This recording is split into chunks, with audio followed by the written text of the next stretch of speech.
നമസ്കാരം.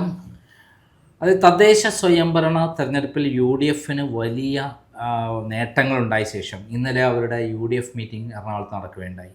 ആ മീറ്റിങ്ങിൽ PV അൻവറേയും അതേപോലെ CK ജാനുവിനെയും അതേപോലെ വിഷ്ണുപുരം ചന്ദ്രശേഖർ കാമരാജ് കോൺഗ്രസ് നേതാവിനെയും അവരെ ആ സംഘടനയെയും UDFൻ്റെ അസോസിയേറ്റ് മെമ്പർമാരാക്കി മാറ്റി എന്നുള്ള തീരുമാനമാണ് പുറത്തു വന്നത്. ഇത് എത്രമാത്രം മാറ്റങ്ങൾ ഉണ്ടാക്കാൻ സാധ്യതയുണ്ട് കേരളത്തിൽ, പ്രത്യേകിച്ച് മലബാറിൽ? ഇത് കേരളത്തിലെ മുന്നണി രാഷ്ട്രീയത്തിൽ തുടങ്ങുന്ന അല്ല നേരത്തെ തന്നെ തുടങ്ങി വെച്ച ഒരു സൈക്കോളജിക്കൽ വാർഫെയറിൻ്റെ കണ്ടിന്യൂഷനാണ്. ഇപ്പോൾ UDF രാഷ്ട്രീയത്തിലും മുന്നണി രാഷ്ട്രീയത്തിലും ഇവിടെ ഇന്നലെ വരെയുള്ള നരേറ്റീവ്, നമ്മുടെ മുമ്പിൽ തന്നിരുന്ന എല്ലാ മാധ്യമങ്ങളും നരേറ്റീവ് കോൺഗ്രസിൽ നിന്നും ഒഴുക്ക്, നേതാക്കന്മാരുടെ ഒഴുക്ക്, പ്രവർത്തകരുടെ ഒഴുക്ക്, ഒരു കൂട്ടർ BJPയിലേക്ക് പോകുന്നു, ഒരു കൂട്ടർ ഇടതുപക്ഷത്തേക്ക് പോകുന്നു. അതിന് നേരെ വിപരീതമായി തിരിച്ച് റിവേഴ്സ് ഫ്ലോ കോൺഗ്രസിലേക്ക് തിരിച്ച് ജനങ്ങളും നേതാക്കളും എത്തിക്കൊണ്ടിരിക്കുന്നു, അല്ലെ എത്താൻ പോകുന്നു എന്നുള്ള ധ്വനി വരുത്താൻ ഈ വാർത്ത സഹായിക്കും. ഈ വാർത്തയെ ആവശ്യത്തിന് ഇപ്പോൾ വിഷ്ണുപുരം ചന്ദ്രശേഖരെ അസോസിയേറ്റ് മെമ്പറെ ആക്കുന്നുള്ളൂ.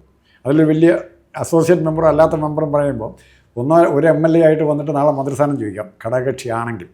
അതിനുള്ള ചാൻസ് മുൻകൂട്ടി തന്നെ ഇവരില്ലാതാക്കുകയാണ് പലരുടെ കാര്യത്തിൽ. അൻവർ 2-3 സീറ്റ് അൻവറിന് മത്സരിക്കാൻ കൊടുക്കും. അൻവർ അത് ജയിക്കാമെങ്കിൽ അത് അൻവർ മേടിക്കുന്ന സീറ്റ് UDFൻ്റെ ഷുവർ സീറ്റ് ആയിരിക്കില്ല, ഒരെണ്ണം മാത്രമേ കാണുള്ളൂ. ബാക്കി 2 സീറ്റും ഫൈറ്റ് ചെയ്ത് മേടിക്കേണ്ട സീറ്റാണ്. ബേപ്പൂരൊക്കെ മത്സരിക്കണം, ഫൈറ്റ് ചെയ്ത് മേടിക്കേണ്ട സീറ്റാണ്. അപ്പോൾ അങ്ങനെ ഫൈറ്റിംഗ് ചെയ്ത് മേടിക്കേണ്ട സീറ്റുകൾ സറണ്ടർ ചെയ്യുന്നുണ്ട്, അല്ലെങ്കിൽ കൊടുക്കുന്നത് കൊണ്ട് UDFന് കാര്യമായ നഷ്ടങ്ങളൊന്നും വരുന്നില്ല. മറിച്ച് അതിൻ്റെ പേരിൽ നേട്ടമുണ്ടായാൽ അതെല്ലാ നിയോജകമണ്ഡലത്തിനെയും ബാധിക്കുകയും മലബാറിലെ ന്യൂനപക്ഷ വോട്ടുകളിൽ, അത് പ്രധാനപ്പെട്ട വോട്ടുകളിൽ കാര്യമായ ഇടതുപക്ഷത്തെ കിട്ടിക്കൊണ്ടിരുന്ന വോട്ടുകൾ സ്വാഭാവികമായും ഏതായാലും BJPയിലേക്ക് പോകാൻ പോകുന്നില്ല. ആ വോട്ടുകൾ UDFൻ്റെ പെട്ടിയിൽ വീഴും എന്നാണ് എൻ്റെ കണക്കൂട്ടൽ. അതായത് മൊത്തം മലബാർ മേഖലയിൽ 60 സീറ്റുകളാണുള്ളത്. ഈ PV അൻവറും CK ജാനുവാണല്ലോ അവിടെ എഫക്റ്റീവ് പേഴ്സൺസ് എന്ന് പറയുന്നത്, പുതിയ ആൾക്കാർ. ഇവരും കൂടി വന്നാൽ എത്ര സീറ്റുകൾ വരെ UDFന് കിട്ടാൻ സാധ്യതയുണ്ട്? UDFന് എങ്ങനെ വന്നാലും ഒരു 45-55 സീറ്റ് എങ്ങനെയാണെങ്കിലും കിട്ടാം. കാരണം UDFന് അങ്ങനെ ആലോചിക്കുന്നതിനേക്കാൾ നല്ല UDFന് ഏത് സീറ്റാണ് പോകാൻ സാധ്യതയുള്ളതെന്ന് ആലോചിക്കും. നെഗറ്റീവായിട്ട് ഇപ്പോഴത്തെ പരിസ്ഥിതിയിൽ പോലും നെഗറ്റീവായിട്ട് നിൽക്കുന്ന സീറ്റുകൾ ഏതുണ്ട്. നാളെ അതും മാറാം.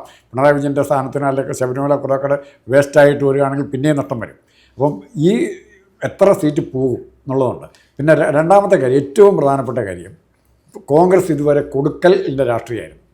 കോൺഗ്രസ് വോട്ടുകൾ ഘടകകക്ഷികൾക്ക് കൊടുത്ത്, കേരള കോൺഗ്രസിനാണെങ്കിലും മുസ്ലിം ലീഗാണെങ്കിലും ഘടകകക്ഷികൾക്ക് കൊടുത്ത് കുറച്ച് സീറ്റുകൾ, കുറച്ച് വോട്ട്, വളരെ തുച്ഛമായ വോട്ട് മാത്രമേ ഇങ്ങോട്ടും പിടിക്കും. ആ പരിപാടി മാറ്റിയിട്ട് കൊടുക്കൽ പോലെ തന്നെ വാങ്ങൽ, കോൺഗ്രസിനോട് വോട്ട് തിരിച്ച് കിട്ടണം. ഇപ്പോൾ കോട്ടയത്ത് എല്ലാ സീറ്റും ജയിക്കുന്ന സീറ്റ് മുഴുവൻ കേരള കോൺഗ്രസിന് കൊടുക്കുകയാണ്, കോൺഗ്രസിനൊന്നും കിട്ടുന്നില്ല.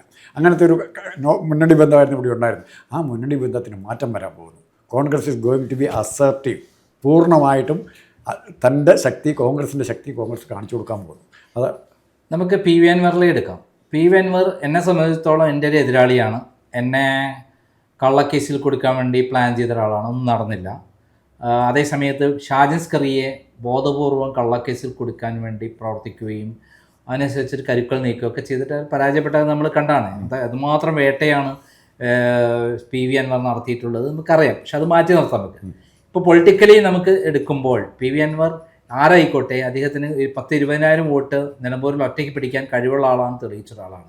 എന്നിട്ടും UDF അവിടെ വിജയിച്ചു. കഴിഞ്ഞ ഉപതെരഞ്ഞെടുപ്പിൽ 12,000 വോട്ടിന് നമ്മുടെ ആര്യാടൻ ഷൗക്കത്ത് വിജയിക്കണ്ടായി. അപ്പോൾ അങ്ങനെ വരുമ്പോൾ 20,000 കൂടി കൂട്ടുമ്പോൾ 32,000 വോട്ടിൻ്റെ ഭൂരിപക്ഷം അവിടെ കിട്ടേണ്ടതാണ്.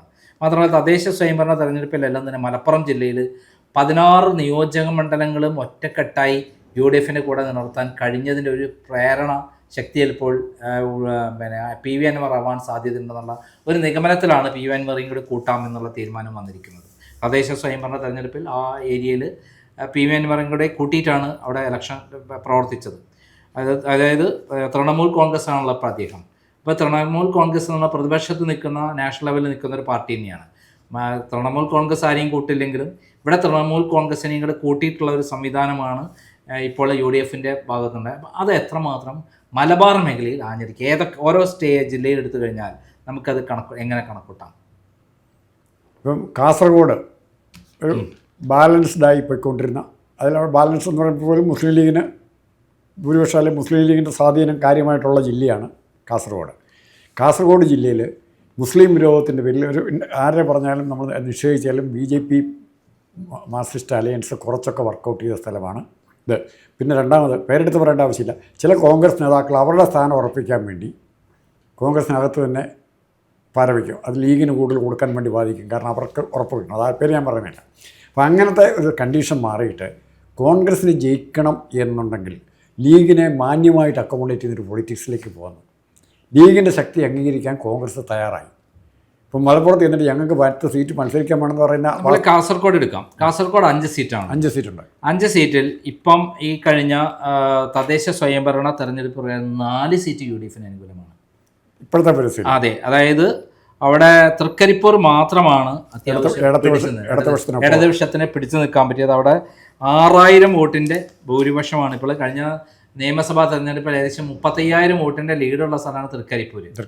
ബാക്കി കാഞ്ഞങ്ങാട് ഉദുമി ശരിക്ക് LDFന്റെ കൂടെയായിരുന്നു. ഇപ്രാവശ്യം അത് മറഞ്ഞിട്ട് ഉദുമി കാഞ്ഞങ്ങാട് അടക്കം LDFന്റെ കൂടെ LDF മാറി UDFിലേക്ക് പോയി എന്നുള്ളതാണ്.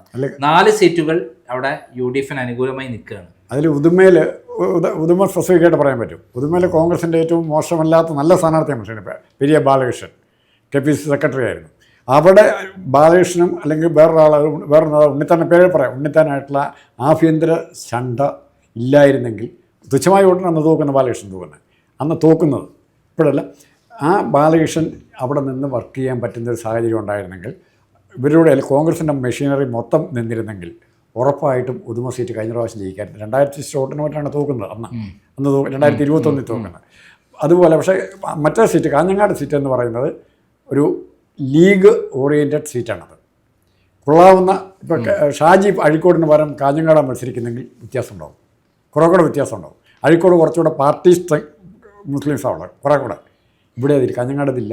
അല്ല, ഇവിടുത്തെ പ്രകാരം മഞ്ചേശ്വരത്ത് 20,164 വോട്ടിൻ്റെ ഭൂരിപക്ഷം UDFനുണ്ട് തദ്ദേശ സ്വയംഭരണത്തിൻ്റെ. കാസർഗോഡ് 26,345 സീറ്റ്. അത് രണ്ടും UDF മുസ്ലിം ലീഗിൻ്റെ കാൻഡിഡേറ്റ് വിജയിക്കാനുള്ളതാണ്. ഉദുമ കോൺഗ്രസ് സ്ഥാനാർത്ഥിയാണ്, കാഞ്ഞങ്ങാട് കോൺഗ്രസ് സ്ഥാനാർത്ഥി, തൃക്കരിപ്പൂർ കോൺഗ്രസ് സ്ഥാനാർത്ഥിയാണ്. ഉദുമയിലും കാഞ്ഞങ്ങാട് ഇപ്പം UDF ആണ് ഇപ്പോൾ മുന്നിട്ട് നിൽക്കുന്നത്. ആ മുന്നിട്ട് നിൽക്കുന്നിടത്ത് അവർക്കത് ശക്തമായ രൂപത്തിൽ മുന്നോട്ട് ഒറ്റക്കെട്ടായി നിൽക്കുകയാണെങ്കിൽ അവർ കൊണ്ടുപോകും. ഒരു വാക്കാണ് ഒറ്റക്കെട്ടായിട്ട് നിൽക്കുകയാണെങ്കിൽ വളരെ പ്രധാനം. പിന്നെ തൃക്കരിപ്പൂരിലെ ഏറ്റവും 6,010 വോട്ടിന്റെ ഭൂരിപക്ഷമാണ്. നാളത്തെ 35,000 വോട്ടിന്റെ ഭൂരിപക്ഷമുള്ളത് 6,000 വോട്ടായി ചുരുങ്ങി. ഈ തദ്ദേശ സ്വയംഭരണ തിരഞ്ഞെടുപ്പിന്റെ പ്രത്യേകത എന്ന് പറഞ്ഞാൽ താഴെത്തട്ടുള്ള നേതാക്കന്മാർക്ക് ജനങ്ങളുമായി അടുത്ത ബന്ധമുള്ളതുകൊണ്ട് ആ ഒരു ടെൻഡൻസി കാണിക്കാൻ സാധ്യതയുണ്ട്. പക്ഷേ തൃക്കരിപ്പൂർ പോലും 6,000 വോട്ടാണെങ്കിൽ നല്ല ശക്തമായ രൂപത്തിൽ ഒരു മത്സരം കാഴ്ചവെക്കുകയാണെങ്കിൽ അവിടെ വോട്ട് അടിച്ചു മാറ്റാം. അതായത് കാസർഗോഡ് ജില്ലയിലെ 5 മണ്ഡലങ്ങളും വേണമെങ്കിൽ UDFന് അടിച്ചു മാറ്റാൻ പറ്റും. കാരണം ഇപ്പം ശബരിമല പ്രശ്നം ചെറുതല്ല. ശബരിമല പ്രശ്നം ഓരോ ദിവസവും വഷളായിക്കൊണ്ടിരിക്കുകയാണ്. പിണറായി വിജയനെതിരെ തിരുവനന്തപുരം ജില്ലാ കമ്മിറ്റി അടക്കം ശക്തമായ രൂപത്തിൽ പ്രതിഷേധം രേഖപ്പെടുത്തി. അദ്ദേഹത്തിൻ്റെ രീതികളൊന്നും ശരിയല്ല എന്ന് ആദ്യമായി പറഞ്ഞിരിക്കുകയാണ്. ആ അവസ്ഥയിൽ തൃക്കരിപ്പൂർ നേരത്തെ നന്നായിട്ട് VS അച്യുതാനന്ദൻ്റെ ആളുകളുള്ള സ്ഥലമാണ് തൃക്കരിപ്പൂർ. ഈ അദ്ദേഹത്തെ 2016 ഇലക്ഷൻ നിർത്തുന്നില്ല എന്ന് പറഞ്ഞപ്പോൾ ഓട്ടോ സ്റ്റാൻഡിൽ നിന്നാണ് അവിടെ കലാപം പൊട്ടിപ്പുറപ്പെട്ടത്. അവസാനം VS അച്യുതാനന്ദൻ നിലനിർത്തേണ്ടി വന്നു. അതേപോലെ ഇപ്രാവശ്യം പിണറായി വിജയൻ പാർട്ടിയെ നശിപ്പിച്ചു എന്നുള്ളതിൻ്റെ പേരിൽ ശക്തമായ എതിർവിഭാഗത്തിൻ്റെ ശക്തമായ ഇതുണ്ടായിക്കഴിഞ്ഞാൽ തൃക്കരിപ്പൂരും അടിച്ചു മാറ്റാൻ കഴിയും എന്നുള്ളതാണ്. അത് ഈ PV അൻവർ കൊണ്ടുവരുന്ന പിണറായി വിജയനെതിരെയുള്ള ബോംബുകൾ തീർച്ചയായും അതും കൂടെ വരുമ്പോൾ തീർച്ചയായും വലിയ മാറ്റങ്ങൾ ഉണ്ടാവാൻ സാധ്യതയുണ്ട്. നമ്മൾ ഈ 5 മണ്ഡലങ്ങൾ ഒരു കാര്യം കൂടെ സാറേ, ഇതിനിടയ്ക്ക് ഒരു പ്രധാനപ്പെട്ട ഒരു മണ്ഡലം വിട്ടുപോയി. മഞ്ചേശ്വരത്തിന് വേറൊരു രാഷ്ട്രീയ പ്രാധാന്യമുണ്ട്. നമ്മളിപ്പോൾ ഈ പുതിയ ഹൈപ്പ് BJPക്ക് അനുകൂലമായിട്ട് വരുന്നതിന് മുമ്പ് കേരളത്തിൽ BJPയുടെ നമ്പർ 1 സീറ്റായിട്ട് പറഞ്ഞിരുന്ന മഞ്ചേശ്വരം നമ്പർ 1 സീറ്റായിട്ട്. പക്ഷേ ഇന്ന് മഞ്ചേശ്വരത്ത് BJP പുറകോട്ട് ഒത്തിരി പോവുകയാണ്. അത് മഞ്ചേശ്വരത്തിൻ്റെ പ്രത്യേകത എങ്ങനെയാണെന്ന് വെച്ചാൽ 67,235 വോട്ടാണ് UDFനുള്ളതെങ്കിൽ CPMന് 41,908 വോട്ടാണ്. 47,071 വോട്ടാണ് NDA. BJP സെക്കൻഡ് തന്നെയാണ്. അതാണ് അതിൻ്റെ സെക്കൻഡ് തന്നെയാണ്. അപ്പോൾ ഇപ്പോഴത്തെ അവസ്ഥയിൽ വേണമെങ്കിൽ അവർ തമ്മിൽ ധാരണയായി കഴിഞ്ഞാൽ അട്ടിമറിക്കാൻ പറ്റുന്ന ഒരു കാര്യം കൂടി അതിനകത്ത് കാണുന്നുണ്ട്.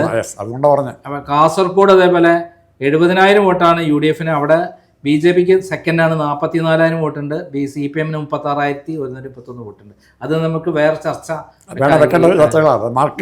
അപ്പോൾ ഈ 5 മണ്ഡലങ്ങളും പിടിച്ചെടുക്കാൻ UDF ഇന്നത്തെ ട്രെൻഡ് പോകുന്ന ട്രെൻഡ് എങ്ങനെയാണ് പോണത്. ട്രെൻഡ് എന്ന് പറഞ്ഞാൽ തദ്ദേശ സ്വയംഭരണ തെരഞ്ഞെടുപ്പ് നോക്കണ്ട, ഒരു 5000-6000 വോട്ടേക്കാൾ ഭൂരിപക്ഷമുള്ള സ്ഥലങ്ങളടക്കം UDF അനുകൂലമായി മാറ്റാനുള്ള ഒരു ട്രെൻഡ് കേരളത്തിലുണ്ട്. അങ്ങനെയാണെങ്കിൽ റിസൾട്ട് വന്നിട്ട് ഒത്തിരി ഡെവലപ്മെന്റ് ഉണ്ടായിട്ടുണ്ട്. ഇപ്പൊ വന്നുകൊണ്ടിരിക്കുകയാണ്. ശബരിമല പ്രശ്നങ്ങൾ കൂടിക്കൊണ്ടിരിക്കുകയല്ലേ.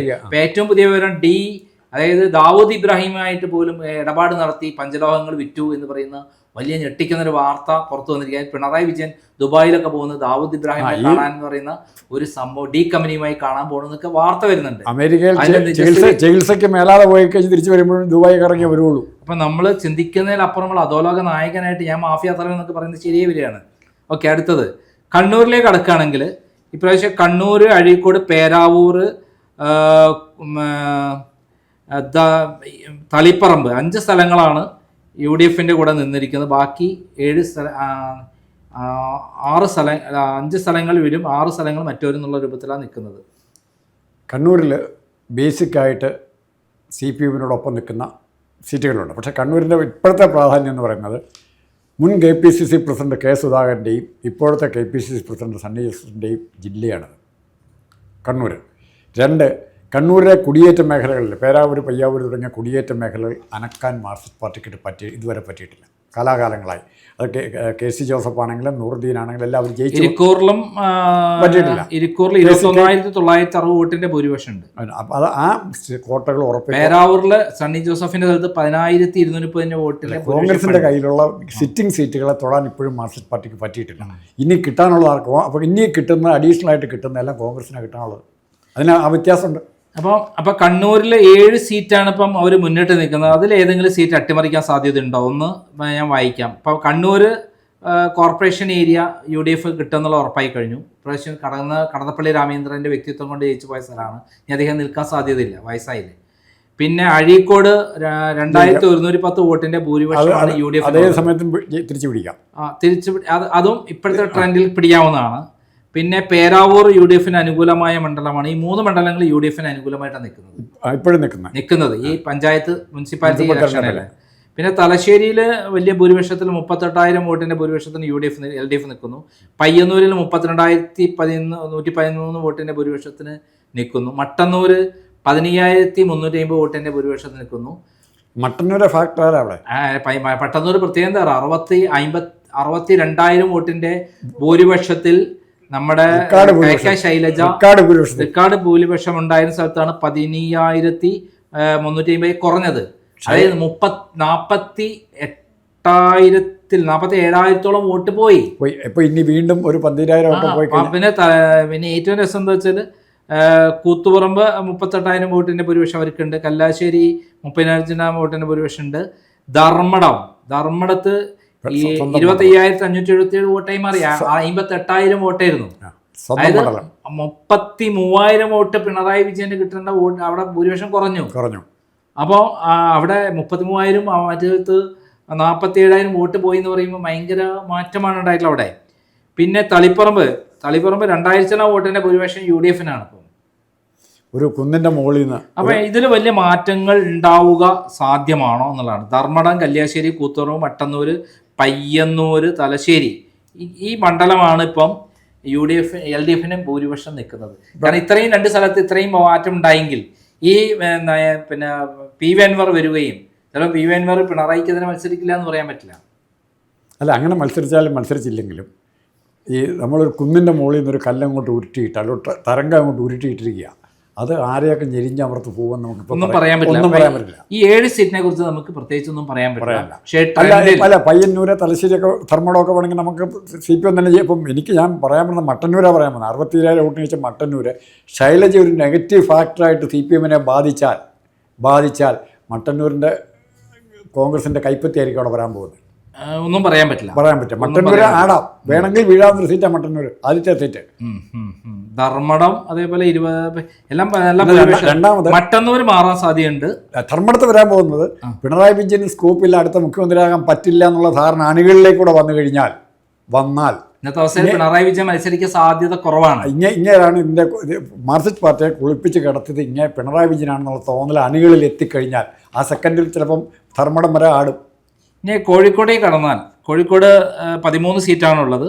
അതിൽ നാദാപുരം, വടകര, കുറ്റ്യാടി, കൊയിലാണ്ടി, പേരാമ്പ്ര, ബാലുശ്ശേരി, ഭയങ്കര, തിരുവമ്പാടി, കൊടുവള്ളി, കുന്നമംഗലം, ഇത്രയും സീറ്റുകൾ UDF ആണ് മുന്നിട്ട് നിൽക്കുന്നത്. കോഴിക്കോട് സൗത്ത് പിന്നെ 3 സീറ്റ് മാത്രമാണ് അവർക്ക് മുന്നിട്ട് നിൽക്കുന്നത്. എലത്തൂരും കോഴിക്കോട് നോർത്തും അതേപോലെ ബേപ്പൂര് ആകെ 1340 40,000 വോട്ടിന്റെ ഭൂരിപക്ഷം ഉണ്ടായിരുന്ന സ്ഥലത്താണ് റിയാസിന്റെ സ്വന്തം സ്ഥലം. റിയാസിന് അവിടെ 1340 വോട്ടിന്റെ ഭൂരിപക്ഷം ഉള്ളൂ. അവിടെയാണ് PV അൻവർ നിൽക്കുമെന്ന് ഉറപ്പിച്ച് പറയുന്ന ഒരു സ്ഥലം. അത് ഉദ്ദേശിച്ചത് തന്നെയാണ് റിയാസിനെതിരെ പോരാടാൻ വേണ്ടിയിട്ട്. അതിൻ്റെ ഇടയിൽ ഇപ്പോൾ ഒരു 8 കോടി റുപ്യ തട്ടിപ്പ്, അയാളെ ഫണ്ട് വന്ന ഒരു വേറെ സ്ഥലത്തെ അക്കൗണ്ടിൽ ഫണ്ട് വന്നു എന്നുള്ള വാർത്ത ഇപ്പം പുറത്തു വന്നിട്ടുണ്ട്. ആദ്യം താമസിച്ച് നമ്മൾ പുറത്തു വിടും.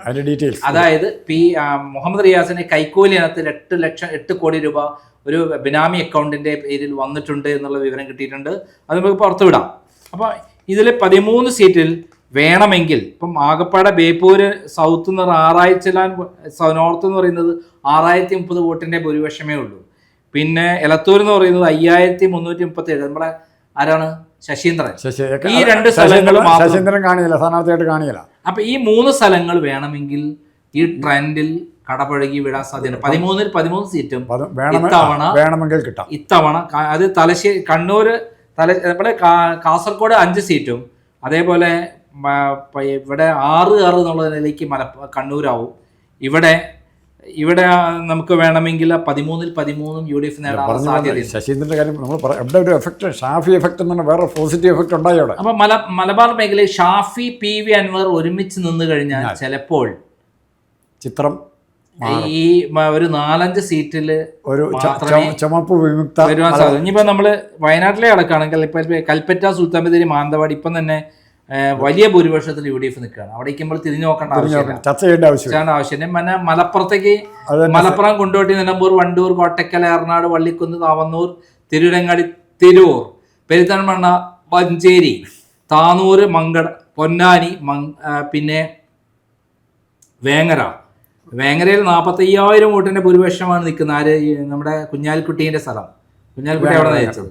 ബാക്കി എല്ലാ സ്ഥലത്തും ആവറേജ് 10,000 വോട്ടിന്റെ, 20,000 വോട്ടിന്റെ, 30,000 വോട്ടിന്റെ ഒക്കെ മുകളിലാണ്. പൊന്നാനിയിൽ 1274 വോട്ടിന്റെ ഭൂരിപക്ഷം. ഇടതുപക്ഷത്തിന്റെ കോട്ടയായിട്ട് കൂട്ടിരുന്നതാണ്. അവിടെ 1274 വോട്ടിന്റെ ഭൂരിപക്ഷം ഉണ്ട്. ഇത് മുന്നോട്ട് പോയി കഴിഞ്ഞാൽ 16 സീറ്റും വൻ ഭൂരിപക്ഷത്തിന് ഈ വരാൻ സാധ്യതയുണ്ട്. പിന്നെ പാലക്കാടാണ്. പാലക്കാട് നോക്കിക്കഴിഞ്ഞാൽ പാലക്കാട് ജില്ല, ഇവിടെ പാലക്കാട് നിയോജകമണ്ഡലം UDF കൂടിയാണ്. പാലക്കാട് ഒരു പൊളിറ്റിക്കൽ ഫൈറ്റ് നടക്കും. പാലക്കാട് UDF കൂടിയാണ് എന്നുള്ളതാണ് ഏറ്റവും പ്രത്യേകത. പിന്നെ മലമ്പുഴയാണ് 21,000 വോട്ടിന്റെ ഭൂരിപക്ഷം LDF ഉണ്ട്. കോങ്ങാട് 10,000 വോട്ടിൻ്റെ ഉണ്ട്. നെന്മാറ 13,000 ഉണ്ട്. ചിറ്റൂര് UDF കൂടിയാണ്, 6,725 വോട്ടിന്റെ ഭൂരിപക്ഷമാണ്. തരൂര് അതേപോലെ 8,335 വോട്ടിന്റെ ഭൂരിപക്ഷം ഉണ്ട്. എന്നാൽ മാറിയിരിക്കുന്ന പട്ടാമ്പി 11,000 വോട്ടിന്റെ ഭൂരിപക്ഷം UDF കടന്നു. ഒറ്റപ്പാലം LDF ആണ്. തൃത്താല UDF കയറി. അവിടെ ഭൂരിപക്ഷം എന്ന് വെച്ചാൽ ഒരു 5,000 അല്ലെ 10,000 താഴെ ഭൂരിപക്ഷമുള്ള കോൺസ്റ്റിറ്റ്യുവൻസി നമ്മളെ വേറെ രീതിയിൽ കൂട്ടണം. അപ്പം മണ്ണാർക്കാട് UDF ബാക്കിയെല്ലാം തന്നെ UDF അനുകൂലമായിട്ട് നിൽക്കുന്നത്. അതായത് 1, 2, 3, 4, 5 സ്ഥലങ്ങളിൽ UDF, മലമ്പുഴ ഇടതുപക്ഷത്തിന് കൂട്ടാവുന്ന 5 സ്ഥലങ്ങളിൽ UDF-ഉം 7 സ്ഥലങ്ങളിൽ LDF ആണ്. ഇതിൽ എൻ്റെ ഒരു അഭിപ്രായത്തിൽ ഒരു 3 സീറ്റും കൂടെ വരെ UDF നേടാം. അപ്പം മൊത്തം നോക്കുമ്പോൾ ഒരു 10 സീറ്റ് വരെ, 10-15 സീറ്റ് വരെ LDF നേടാവുന്ന സിറ്റുവേഷൻ. ഓരോ ദിവസവും സംഭവവികാസങ്ങൾ പുറത്ത് വരുന്നതനുസരിച്ച് ഈ ട്രെൻഡ് മാറ്റം വരും. ഇപ്പം നമ്മൾ കാണേണ്ടത്, ഞാനിപ്പോഴും എടുത്തു പറയുന്നു, മലബാറിലുണ്ടായിരിക്കുന്ന മുസ്ലിം കമ്മ്യൂണിറ്റിക്ക് അല്ലെ ന്യൂനപക്ഷത്തിന് തങ്ങൾക്കൊരു നേതാവ് ഉണ്ടായെന്നും വേണമെങ്കിൽ നാളെ മുഖ്യമന്ത്രി വരെ ആകാൻ പറ്റുന്ന ആളാണ് ഷാഫി പറമ്പിൽ എന്നുള്ള ഇമേജ് അവിടെ ഡെവലപ്പ് ചെയ്ത് കഴിഞ്ഞപ്പം ഭയങ്കരമായ കൺസോളിഡേഷൻ, മൈനോറിറ്റി കൺസോളിഡേഷൻ മലബാറിൽ ഉണ്ടാകും. മാത്രമല്ല വെള്ളാപ്പള്ളിയോട് പ്രത്യേകം UDF നന്ദി പറയണം. 2 പ്രാവശ്യം വെള്ളാപ്പള്ളിയെ മലബാർ മേഖലയിൽ പിണറായി കാറ് കയറ്റി കൊണ്ടുപോയാൽ മതി. അവിടെയുള്ള 60 സീറ്റിൽ 60 സീറ്റും നേടാനുള്ള സാധ്യത. പാർട്ടിയുടെ തിരുവനന്തപുരം ജില്ലാ കമ്മിറ്റി വെള്ളാപ്പള്ളിയെ തള്ളി പറഞ്ഞു, എന്നിട്ട് ഇങ്ങനെ നാണയില്ലാതെ അങ്ങോട്ട് പോവുക. അല്ല, വെള്ളാപ്പള്ളിനെ കാറ് കയറ്റിയിട്ട് പിണറായി വിജയൻ കൊണ്ടുപോകണം പ്രത്യേകം നമ്മൾ റിക്വസ്റ്റ് ചെയ്യണം. അങ്ങനെ അപ്പോൾ ഈ കാസർഗോഡ് മുതൽ പാലക്കാട് വരെയുള്ളതിൽ 10 മുതൽ 15 സീറ്റ് വരെ വേണമെങ്കിൽ LDF നേടാം ഇപ്പോഴത്തെ അവസ്ഥയിൽ. അത് വേണമെങ്കിൽ 5 സീറ്റായി ചുരുങ്ങാനും സാധ്യതയുണ്ട്. ചിലപ്പോൾ ഒന്നുമില്ലാതെ ആവാനും സാധ്യതയുണ്ട്. അതില്ല, എന്നാലും 5 സീറ്റ്, വേണ്ടേ? 5 സീറ്റെങ്കിലും മിനിമം കുറയുകയാണെങ്കിൽ ഏറ്റവും കുറവ് 5, കൂടുകയാണെങ്കിൽ 15. അതിൽ അപ്പുറത്തേക്ക് UDF LDFന് കിട്ടാൻ സാധ്യതയില്ല. 45 സീറ്റ് വരെ എന്തായാലും നേടാൻ UDFന് സാധ്യതയുണ്ട്. അത് വലിയ തിരിച്ചടിയാണ്. കാരണം കഴിഞ്ഞ ഇതിൽ ആപ്പടെ 10-20 സീറ്റ് 15 സീറ്റിനും 20 സീറ്റിനിടയിലാണ് UDFന് കിട്ടിയിട്ടുള്ളത്. അവിടെ നിന്നാണ് കുതിച്ചു കയറി 45 സീറ്റ് തൊട്ട് 55 സീറ്റിലേക്ക് കുതിക്കുന്നത്. ഇപ്പം ഷാഫി P അൻവർ കൂട്ടുകെട്ട് വന്നാൽ മലബാർ മേഖല ഷൂ ആയിരിക്കും LDFന് എന്നുള്ളതാണ് പറയാനുള്ളത്. പിന്നെ വെള്ളാപ്പള്ളിയെ ഒന്നും കൂടി കുട്ടി വേണമെന്നാണ് നമ്മളെ റിക്വസ്റ്റാണ്. പിണറായി അങ്ങനെ നല്ല കാര്യം വരട്ടെ. പിന്നെ നമ്മൾ കാണാതെ ഫാക്റ്റുണ്ട്, അവിടെ മാറി പാലക്കാട് വയനാട്ടിൽ പ്രിയങ്കയും കൂടെ ഉണ്ട് അത്യാവശ്യം. അല്ല, പ്രിയങ്കയും കൂടെ, പ്രിയങ്കയും ആണ് ഈ പ്രാവശ്യം മലബാർ മേഖല പിന്നെ പ്രചരണത്തിന് എത്തുന്നത്. അതിന്റെ കൊടുങ്കാറ്റിൽ എങ്ങനെ പോകുന്നല്ലോ. ഒറ്റപ്പാലത്തൊക്കെ KR നാരായണൻ കോൺഗ്രസ് സ്ഥാനാർത്ഥി വിജയിച്ച സ്ഥലമാണ്. പാർലമെന്റിൽ ജയിച്ചത്. ആലത്തൂരിൽ കഴിഞ്ഞ ശേഷം രമ്യ ഹരിദാസ് ജയിച്ച സ്ഥലമാണ്. നമ്മളെ കണക്കൂട്ടാൻ പറ്റില്ല. 15 എന്നുള്ളത് വേണം, എങ്ങനെ വേണേ ആകാം. ഞാൻ പറഞ്ഞ 15 വരെ മാക്സിമം, ചിലപ്പോൾ കുറഞ്ഞാൽ 5 സീറ്റ് വരെയൊക്കെ UDFന് LDFന് കിട്ടാൻ സാധ്യതയുള്ളൂ എന്നുള്ള അവസ്ഥയാണ് ഈ കൊടുങ്കാറ്റിൽ. കഴിഞ്ഞ തവണത്തെ കൊടുങ്കാറ്റ് അടിച്ചിട്ടില്ല. കഴിഞ്ഞ തവണ അതിൻ്റെ ഒരു പ്രാഥമികമായിട്ടുള്ള ഒരു അടി വന്നതാണ്. അടിത്തട്ടിലെ നേതാക്കന്മാർ ജനങ്ങളുമായി ബന്ധമുണ്ട് എന്നുള്ളതുകൊണ്ടാണ് CPM ജയിച്ചു പോണത്. നിയമസഭ തെരഞ്ഞെടുപ്പ് അങ്ങനെ ഒരു ആനുകൂല്യം CPMന് ഇല്ല. അല്ല, CPMൻ്റെ ആനുകൂല്യം ഇല്ലെന്ന് മാത്രമല്ല, ഇപ്പം കിട്ടിയ വോട്ട് പോലും ഇപ്പോൾ കിട്ടിയ വോട്ട് എങ്ങനെ കിട്ടിയെന്ന് അറിയത്തില്ല. കിട്ടിയ വോട്ട് പിണറായി വിജയൻ പോലും അറിയത്തില്ല എങ്ങനെ ഇവർ നമുക്ക് വോട്ട്. 3 തരത്തിൽ വോട്ടുകൾ മലബാർ മേഖലയിൽ സാധ്യതയുണ്ട്. ഒന്ന് ഈ സർക്കാർ വിരുദ്ധ വോട്ട്, 2 മുസ്ലിം ഏകീകരണം ഉണ്ടാവുന്ന വോട്ട്, 3 ശബരിമലയിൽ ഹിന്ദുക്ക് വോട്ട്. ഇപ്പം UDFനാണ് നല്ലത് LDFനെ CPMനെ ഓടിക്കാൻ, അവരെ കൊള്ളക്കാരെ ഓടിക്കാൻ തീരുമാനിച്ചു കഴിഞ്ഞാൽ ഈ 3 വിഭാഗം കൂടെ ഒരുമിച്ച് അടിച്ചു കഴിഞ്ഞാൽ കാറ്റ് ഉറപ്പായിട്ടും മലബാർ മേഖലയിൽ CPMന്റെ അവസാനത്തെ. അതാണ് CPMന്റെ ഒരു വലിയ മുദ്രാവാക്യം ഉണ്ടായിരുന്നു. അത് വീണ്ടും ഒരിക്കൽ കൂടി പ്രാവർത്തികമാക്കാൻ പോവാണ്. കേരളം ഞങ്ങൾ ബംഗാളാക്കും. ഇവിടെ ബംഗാളിൻ്റെ അവസ്ഥ.